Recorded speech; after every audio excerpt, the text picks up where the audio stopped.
اب نوٹ کر لیجئے، یہ کتابیں اگر آپ پڑھنا چاہیں تو کتاب الملاحم میں پڑھیے۔ بدترین عذاب عربوں پر آیا کھڑا ہے، سروں پر تنا ہوا ہے، بدترین۔ ایسی جنگ ہونی ہے الملحمۃ العظمیٰ، جس کو کہ میں بھی آپ کو گواہی پیش کر دوں گا، جسے کہا گیا ہے دی لاسٹ کروسیڈ۔ بش نے بھی کروسیڈ کا لفظ بول دیا تھا، پھر واپس لیا اس نے۔ نکل جاتی ہے جس کے منہ سے سچی بات مستی میں، فقیہ مصلحت بین سے اور ہندے بادہ خار اچھا، کروسیڈ کہہ کر پھر واپس لیا۔ یہ کروسیڈ، اس کے اوپر جس قدر نقصان ہونا ہے عربوں کا، گریٹر اسرائیل بنے گا، یہ عراق، شام، اردن، سعودی عرب کا کچھ شمالی علاقہ، ترکی کا جنوبی علاقہ، مصر کا صحرائے سینا، اور اس کے ساتھ ہی جو بہترین اس کا زرخیز ترین علاقہ ڈیلٹا آف نائل، یہ سب یہودیوں کے قبضے میں جائے گا۔ اس کو حدیث میں کہا گیا الملحمۃ العظمیٰ۔ عیسائی 80 علم لے کر ہے مسلمانوں تم پر حملہ آور ہوں گے، اور ہر علم کے نیچے 12,000 فوج ہوگی، 9.5 لاکھ فوج۔ یہ نیٹو کی تیاری کس کے لیے ہو رہی ہے؟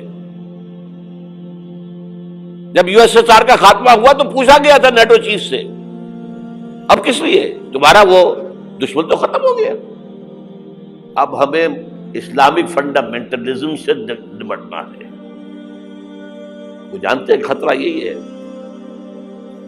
اب اسلام ابھر سکتا ہے، مسلمانوں کے سینوں کے اندر وہ آگ ہے، اوپر خاکستر آ گیا ہے، تمہیں اٹھانا بیٹھنا، یہ اندر تو انگارہ ہے، اوپر سے راکھ ہے، اس سے دھوکہ نہ کھا جانا ان کے دلوں کے اندر۔ اور بش نے کہا تھا مسلمان چاہتے ہیں کہ ہسپانیہ سے لے کر انڈونیشیا تک نظام خلافت قائم کریں، اور میں حیران ہوا تھا کہ اس کمبخت کو ہسپانیہ کا خیال کیسے آ گیا؟ ہمیں تو کبھی آتا ہی نہیں، اب ہم تو بھول گئے، وہ تو 500 برس پرانی بات ہے جبکہ وہاں سے ہمیں نکال دیا گیا تھا۔ اگرچہ اقبال نے کہا تھا ہے ارض فلسطین پہ یہودی کا اگر حق، ہسپانیہ پر حق نہیں کیوں اہل عرب کا؟ ہسپانیہ میں تو 800 سال حکومت کی مسلمانوں نے، اور ابھی 500 برس سے گزرے ہیں نا۔ یہودی تو ارض مقدس سے 2000 سال نکالے گئے، انہیں لا کے آباد کیا گیا، عربوں کے سینے میں خنجر پھونک دیا گیا۔ وہ چھوٹا سا ملک جو چاہتا کرتا، کوئی پوچھنے والا نہیں۔ امریکہ جیسے اپنے بیٹے کی حفاظت کرے ویسے کرتا ہے اس کی۔ اور حضور نے فرمایا ہے وہ جنگ جب ہوگی تو ایک باپ کے اگر 100 بیٹے ہوں گے تو 99 ختم ہو جائیں گے، ایک بچے گا۔ یہ حدیث ہے، حدیث ہے صحیح۔ اور آپ نے فرمایا ویل للعرب من شر قد اقترب، عربوں کے لیے ہلاکت ہے، عربوں کے لیے بربادی ہے اس شر سے جو قریب آ چکی ہے۔ اور آج جس طرح انہوں نے ان کی تہذیب کو اختیار کر لیا ہے، دبئی جا کر دیکھیے، بدترین مغربی معاشرہ جو ہے وہ دبئی کے اندر ہم نے قائم کر کے دکھا دیا۔ اب سعودی عرب اس راستے پر بڑھ رہا ہے۔ اور اس کے بعد نمبر 2 پر جو ہے ہم پاکستانی ہیں، لیکن میں اس کے وہ پہلی بات جو کہہ رہا ہوں وہ تو یقینی ہے، اس میں تو احادیث صحیحہ موجود ہے۔ اگرچہ اس کے بعد پانسا پلٹے گا، پھر حضرت مہدی کا ظہور ہوگا، حضرت عیسیٰ کا نزول ہوگا، اور وہ گریٹر اسرائیل گریٹر گریو یارڈ بنے گا یہودیوں کا، ایک ایک یہودی قتل ہوگا اور دفن ہوگا۔ یہ بات میں ہونا ہے، میں پہلی بات پر فرض کر رہا ہوں۔ وہ پانسا پلٹے گا جب پلٹے گا، ابھی جو سامنے ہے وہ کیا ہے؟ جس ملحمۃ العظمیٰ کہا حضور نے، جسے آرمگیڈون کہتے ہیں عیسائی۔ آرمگیڈون کی اگر کہیں جا کر آپ دیکھیں گے، آپ ڈکشنری میں مانی تو کیا لکھا ہے؟ A very big war which will be fought between the forces of evil and good before the end of this world۔ اس دنیا کے خاتمے سے پہلے خیر اور شر کی قوتوں کے درمیان بہت بڑی جنگ ہوگی۔ ارمجدون اسے کہتے ہیں عربی میں، اور آرمگیڈون اسے کہتے ہیں انگریزی کے اندر۔ اور یہ بائبل کی آخری کتاب کے اندر ہے، جو اس میں کہ مکاشفات یوحنا، ریولیشنز آف سینٹ جان. یہ تو میں کہہ رہا ہوں یقین کے ساتھ، اور زیادہ دور نہیں ہے، آیا چاہتا ہوں. اس لیے کہ یہودیوں کا اور عیسائی جو کنزرویٹوز ہیں، نیو کنزرویٹوز، ان کا 5 نکاتی ایجنڈا ہے متفق علیہ، جس کے تحت کہ یہ جنگ صلیبی شروع کی گئی ہے. تو سن لیجئے آپ. آرمیگیڈون نمبر 1، گریٹر اسرائیل قائم ہو جانا اس کے نتیجے میں نمبر 2، مسجد اقصی اور قبۃ الصخرہ کو گرانا نمبر 3، وہاں 3rd ٹیمپل، وہ مسجد جو حضرت سلیمان نے بنائی تھی 1000 قبل مسیح میں، پھر برباد کی تھی نبوکدنضر نے، دوبارہ بنائی گئی، پھر دوبارہ ختم ہوئی 70 عیسوی تک گری پڑی ہے. ان کا خانہ کعبہ گرا ہوا ہے 70 عیسوی سے لے کر آج تک. ایک دیوار ہے ویلنگ وال، جہاں جاتے ہیں، روتے ہیں، پیٹتے ہیں، ماتم کرتے ہیں، وہاں وہ بنے گا 3rd ٹیمپل. اور نمبر 4، اس میں لا کر رکھا جائے گا تخت حضرت داؤد کا.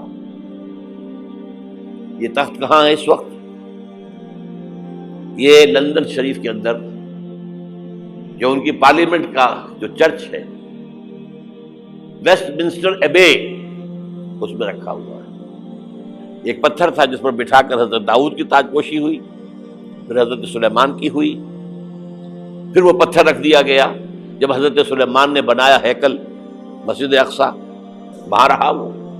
ہر بادشاہ جو تھا یہودی اسی کے اوپر بٹھا کر اس کی تاج پوشی ہوتی تھی. سن 70 میں ٹائٹس نے گرایا اسے، ہیکل کو، وہ پتھر لے گیا، وہاں سے روم گیا، روم سے آئرلینڈ گیا، آئرلینڈ سے اسکاٹ لینڈ آیا، اسکاٹ لینڈ سے انگلینڈ آیا، اور اب وہ رکھا ہوا ہے 14ویں صدی عیسوی سے آج تک. وہ ویسٹ منسٹر ایبے میں رکھا ہوا، ایک کرسی کی سیٹ میں اسے بنا دیا گیا ہے تخت کی شکل میں.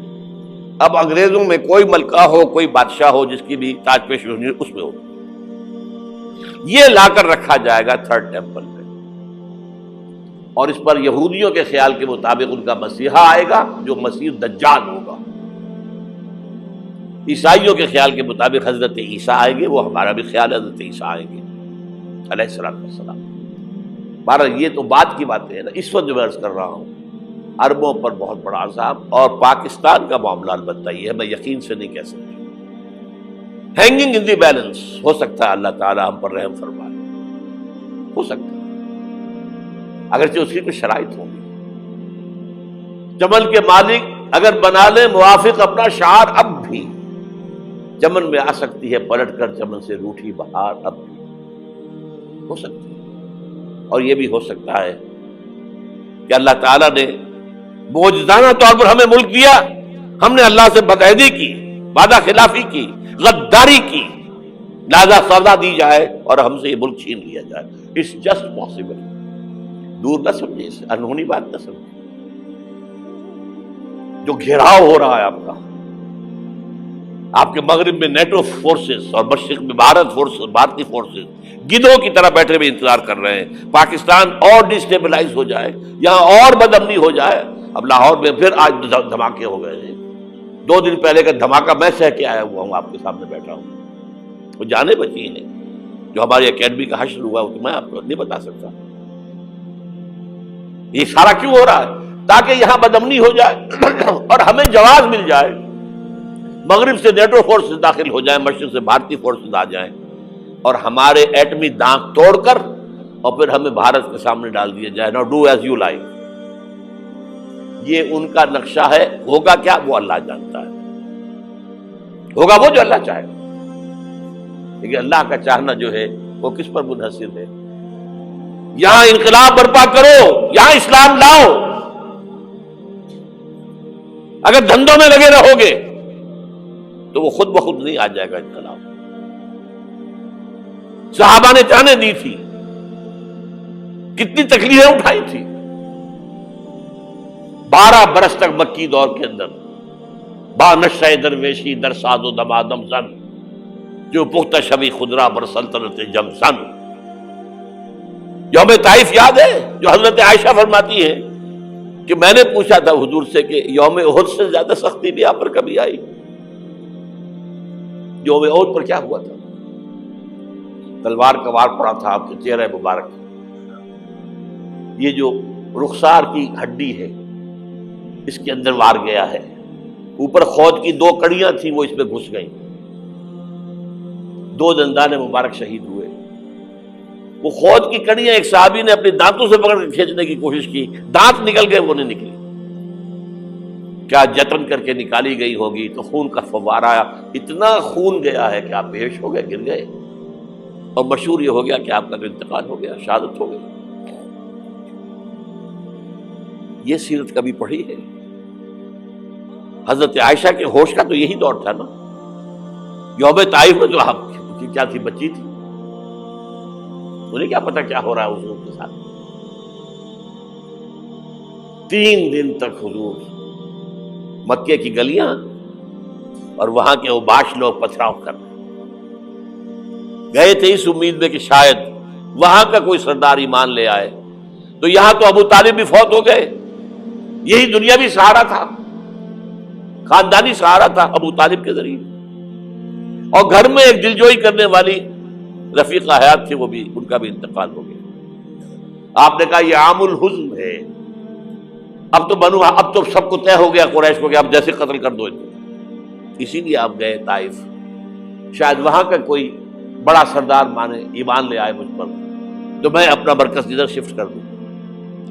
تینوں سے ملے ہیں، تینوں نے وہ جواب دیے، نکل جاؤ یہاں سے، میں تمہارے ساتھ بات بھی کرنے کو تیار نہیں۔ اچھا، تمہارے سوا کوئی نہیں ملا تھا اللہ کو نبی بنا کر بھیجنے کے لیے؟ دیکھو جاؤ، میں بات نہیں کرنا چاہتا، ہو سکتا ہے میں بے عزتی کر بیٹھوں، اور واقعی تم اللہ کے نبی ہو تو میں مارا جاؤں گا، جاؤ جاؤ جاؤ۔ یہ سلوک محبت کے ساتھ ہوا ہے۔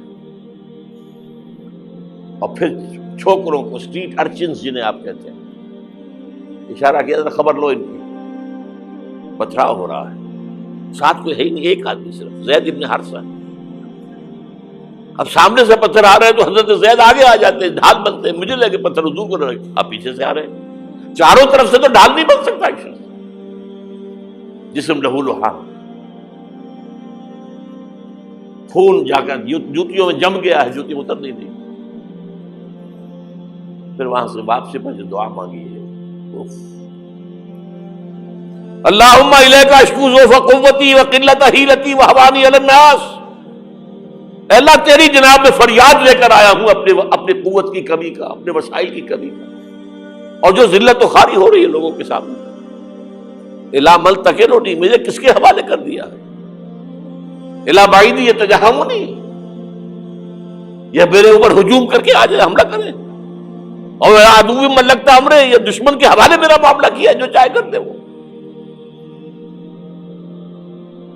لیکن پھر عبدیت غالب آتی ہے، ان لم یکن علی غضبک فلا ابالی، اللہ اگر تو ناراض نہیں ہے تو مجھے کوئی پرواہ نہیں،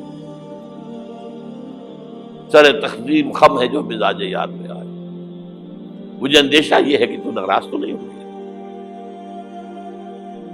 یہ تکلیفیں جھیلی ہے، سینکڑوں صحابہ نے جانوں کا نذرانہ پیش کیا ہے، احزاب کی جنگ میں فاقوں پر فاقے ہو رہے تھے، اور ان فاقوں کی حالت میں خندق کھودنے کا حکم ملا ہے، لوگوں کی کمریں دوہری ہو رہی ہیں، پتھر باندھے ہیں اپنے پیٹوں سے، اپنی چادروں کے ساتھ کس کر کمر دوہری نہ ہو جائے، اور جب صحابہ کدالیں چلا رہے ہیں تو کیا کہہ رہے ہیں، نحن الذین بایعوا محمدا علی الجہاد ما بقینا ابدا، اللہم لا عیش الا عیش الاخرہ۔ صحابہ کہتے تھے ہم وہ لوگ ہیں جنہوں نے محمد سے بیعت کی ہے کہ جہاد کرتے رہیں گے جب تک جان میں جان نکل جائے تو بات اور، جان ہے، چاہے ابھی بھوک سے کمر دوڑی ہوئی جا رہی، جان تو ہے۔ اور ایک دفعہ کہتے تھے اللہم لا عیش الا عیش الاخرہ، اللہ عیش، زندگی تو آخرت کی زندگی ہے۔ اور حضور فرماتے تھے، حضور کے بیٹھے ہوئے نہیں تھے گاؤں تکیہ لگا کر، پتھر اٹھا اٹھا کر خندق میں سے لے جا کر باہر پھینک رہے تھے۔ جب صحابہ کہتے ہیں اللہم لا عیش الا عیش الآخرہ، حضور فرما رہے ہیں فاغفر الانصار والمہاجرہ، اے اللہ ان انصار اور مہاجرین کی مغفرت فرما دو۔ پھر حضور کی خدمت میں کچھ لوگ آئے، حضور اب یہ فاقہ ناقابل برداشت ہو گیا، دیکھیے ہم نے یہ پتھر باندھے ہوئے اپنے پیٹ کے ساتھ۔ حضور نے کرتا اٹھا کر دکھایا، وہاں 2 پتھر بندھے ہوئے۔ یہ ہے سیرت النبی۔ آپ کس چیز کو سیرت النبی سمجھتے ہیں؟ بہرحال اس موضوع پر میری ایک کتاب ہے منہج انقلاب نبوی، کہ انقلاب کیسے آیا تھا۔ اگر دل میں ذرا بھی آرزو پیدا ہو گئی ہو کہ اللہ قبول کر لے مجھے قبول کر لے اس کام کے لیے، تو وہ کتاب آپ کے لیے مسٹ ہوگی، اس کا پڑھنا۔